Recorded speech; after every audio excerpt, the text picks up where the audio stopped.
पक्का गारंटी के साथ बता रहा हूँ, आपके आने वाले यूपीट के एग्जामिनेशन में फिजिक्स से 2 न्यूमेरिकल आने वाले हैं।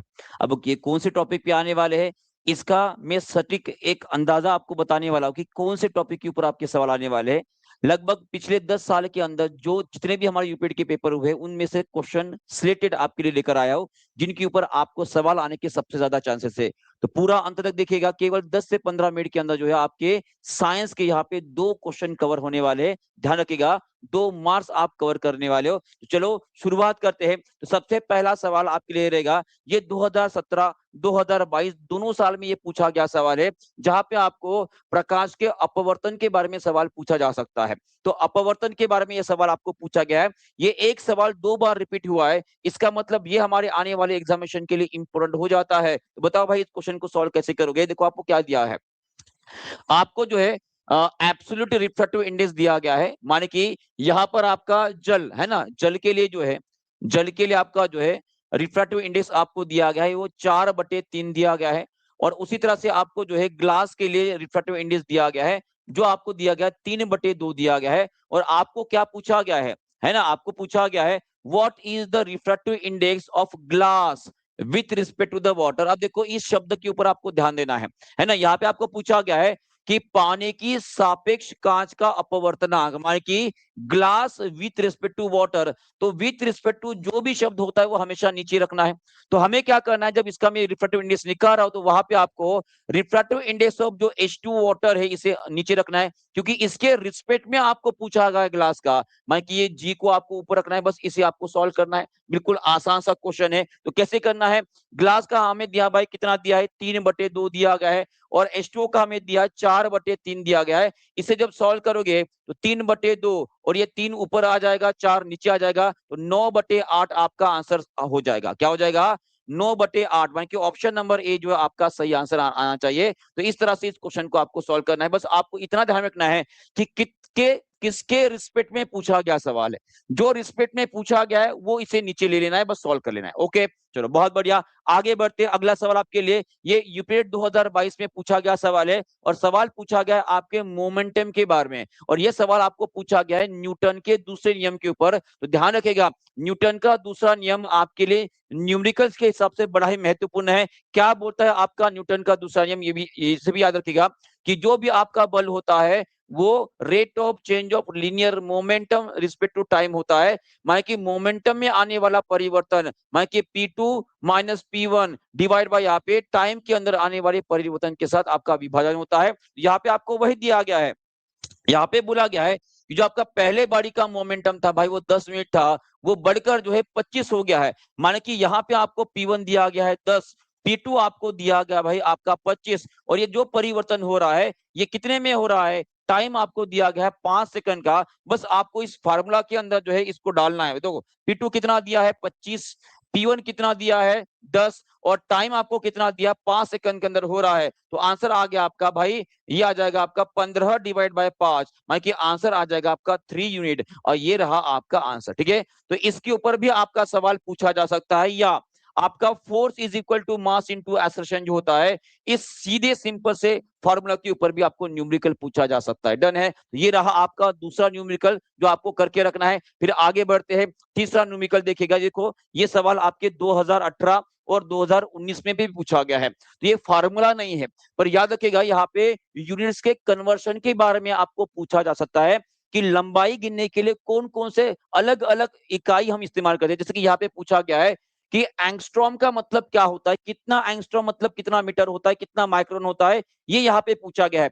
उसी तरह से आपको नैनोमीटर के बारे में पूछा गया है। तो याद रखिएगा ये दोनों भी क्वेश्चन आपको बहुत अच्छे से ध्यान में रखना है, 19 और 18 में पूछा गया है। और उसी तरह से आपको याद रखना है कि 1 एंगस्ट्रॉम जो होता है वो कितना होता है, ये होता है 10⁻⁻10 मीटर होता है बेटा जी। इससे आपको अच्छे से क्लियर हो गया है। डन है, क्लियर है, बहुत बढ़िया। और उसी तरह से अगर मान लीजिएगा, अगर मैं माइक्रोन की बात करूंगा तो 1 मीटर जो होता है वो 10⁻6 माइक्रोन होता है। क्या होता है? 10⁻6 माइक्रोन या माइक्रोमीटर होता है। अब इसमें हमें क्या करना है, 10⁻−10 और 10 आप 6 कर लो, ये आ गया आपके माइक्रोन के अंदर आ गया। मानिए कि कितना आ जाएगा, 10⁻⁻4 आ जाएगा। ऑप्शन नंबर डी आपका यहाँ पे सही आंसर आ जाएगा।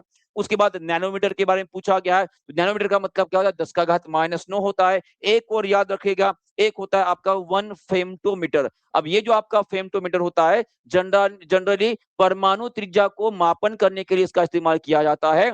1 फेम्टोमीटर इज इक्वल टू 10 का घात -15 मीटर होता है। इसे भी आपको ध्यान में रखना है। डन है। तो ये हो गया आपके भाई 4 सवाल।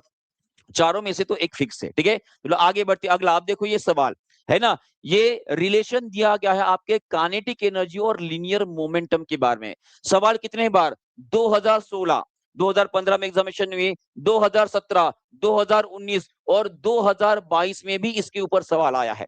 2022 में भी इसके ऊपर सवाल आया है। देखो ये सवाल आप देख पा रहे हो, यहाँ पे सीधा सीधा आपको एक फार्मूला याद रखना है। कौन सा, कि जो भी आपकी गतिज ऊर्जा होती है, ये इज इक्वल टू होती है आपकी P square divide by 2m होती है, ठीक है। यहाँ पर आप देख सकते हो कि अगर हमने m को कांस्टेंट रखा, तो ये जो आपकी गतिज ऊर्जा होती है वो सीधे अनुपात में आपके p के स्क्वायर के साथ रहेगी। माने कि अगर मोमेंटम को मैंने 2 गुना कर दिया, तो आपकी जो गतिज ऊर्जा हो जाएगी वो 4 गुना हो जाएगी। कुछ इस तरह से आप याद सकते हो। अब यहाँ पे आपको वही फार्मूला पूछा गया है कि अगर मैं काइनेटिक एनर्जी अगर लिखता हूं, तो मोमेंटम का फार्मूला क्या हो जाएगा, तो आंसर आ जाएगा आपका, अगर मैं ई लिख रहा हूं तो ई 2 टाइम्स ई एम इसका रूट में आ जाएगा। मैं कि आंसर आ जाएगा आपका पहला आ जाएगा। और उसी तरह से ये वाला फार्मूला देखिए भाई, ये भी फार्मूला बेस आपको पूछा गया है। A particle of mass m has a momentum p, what will be the kinetic energy, क्या रहेगी, P square divide by 2 times m। ये रहेगा आपका ऑप्शन नंबर डी। और इसमें न्यूमेरिकल भी कुछ इस तरह से आपको पूछा जा सकता है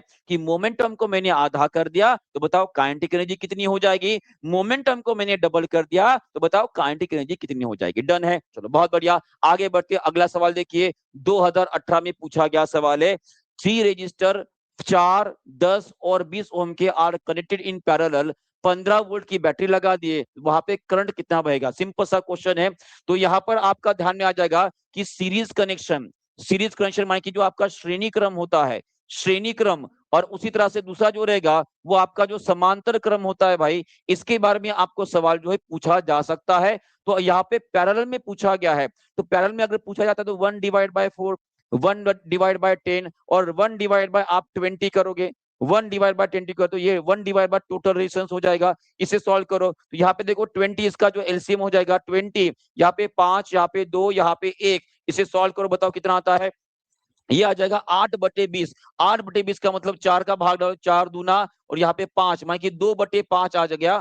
माने कि यहाँ पे आर टोटल जो आएगा वो आ जाएगा आपका 5/2। कितना आ जाएगा, 5/2। और यहाँ पे 15 वोल्ट की बैटरी लगाया है। अब V is equal to I R, अपना जो है ओम्स लॉ लगाओ, है ना, ओम्स लॉ लगाओ। और हमें पूछा गया है आई के बारे में, तो आई बराबर क्या आ जाएगा, V डिवाइड बाय आर आ जाएगा। अब V हमें कितना दिया है, 15 वोल्ट दिया गया है। आर हमारा निकला कितना है, 2/5, माफ कीजिए 5/2 कितना निकला है, 5/2 आया है। कितना आया है, 5/2 आया है। 5 तिया ये ऊपर जाएगा तो आपका आई कितना आएगा, 6 एम्पियर। कितना आएगा, 6 एम्पियर। तो इस तरह से इस क्वेश्चन को आपको सॉल्व करना है। यहाँ पे पैरेलल की जगह पे वो सीरीज भी बोल सकता है। डन है, तो ये आपका रहेगा अगला क्वेश्चन। और देखिए एक और सवाल है जो आपके एग्जामिनेशन में पूछा गया, कुछ इस तरह का सवाल, ठीक है। तो इसमें भी आपको उसी तरह का सवाल पूछा गया है कि वहां पे टोटल मिला के करंट कितना बह रहा है आपको निकालना। सबसे पहले क्या करोगे, इन दोनों को सॉल्व करो। दोनों को सॉल्व करोगे तो यहाँ पे आपको मिल रहा है 2 ओम, ये दोनों भी आपके पैरेलल में है। इसको सॉल्व करने के बाद टोटल रेजिस्टेंस इसका कितना आएगा, 1 ओम आ जाएगा। ये गया आपका 1 ओम, मान कि ये 2 और 1, कुल मिलाकर जो रेजिस्टेंस हो जाएगा वो हो जाएगा, सीरीज में लगाया है ये 3 ओम आ गया। अब V is equal to I R लगाओ। V आपको जो है 6 वोल्ट दिया गया है। V is equal to I R अगर लगाओगे तो I इज इक्वल टू आपका V डिवाइड बाय R आ जाएगा। V कितना दिया है आपका, 6 दिया है। R कितना आया है, 3 आ गया है। आंसर कितना आ गया, 2 एम्पियर। ऑप्शन नंबर सी आपका आंसर आएगा। समझ पा रहे हो। तो इस तरह के सवाल जो आपको पूछे जा सकते हैं। और ये भी एक सवाल रहा जहां पे रिफ्लेक्शन ऑफ लाइट के ऊपर सवाल पूछने की पूरी पूरी संभावना है। मुझे पता है आप सभी को जो इसके बारे में पता है। तो रिफ्लेक्शन ऑफ लाइट के अंदर आपको क्या पूछा जाता है कि सीधा सीधा है, सर आपको एक सरफेस दी गई है और इसके ऊपर ये जो आपका आपतित किरण है। आप देखो यहाँ पे जनरली बच्चे कहाँ पे गलती कर देते हैं। आपको पूछा जाता है कि जब आप इस क्वेश्चन को पढ़ते हो तो आपको ये ध्यान में रखना है कि जब आपतित किरण सतह पे गिर रही है तो आपको जो कोण दिया गया है वो नॉर्मल के साथ दिया गया है कि सतह के साथ, इसके ऊपर आपको ध्यान रखना है। जैसे यहाँ पे प्रकाश की किरण समतल दर्पण की सतह के साथ, किसके साथ, सतह के साथ बोला गया है। सतह के साथ का मतलब होता है इसके साथ दिया गया है। अगर आपको डायरेक्टली बोल दिया जाता है कि आपतित किरण या आपतित कोण 60 डिग्री का है, तो वहां पे कौन सा कोण हो जाएगा, ये वाला हो जाएगा। तो इस बात के ऊपर आपको ध्यान रखना है, इसमें आप गलती कर देते हो। तो ये कुछ क्वेश्चन है, अब ये 60 है तो भाई ये आपका 30 हो जाएगा, इसका मतलब आपको परावर्तन कोण कितना आ जाएगा, 30 डिग्री का आ जाएगा। आपको आपतित कोण और परावर्तित कोण दोनों का आपका जो सप्लीमेंट्री एंगल होता है वो भी पूछा जाता है, 30 और 30 कितना हो जाएगा, 60 हो जाएगा।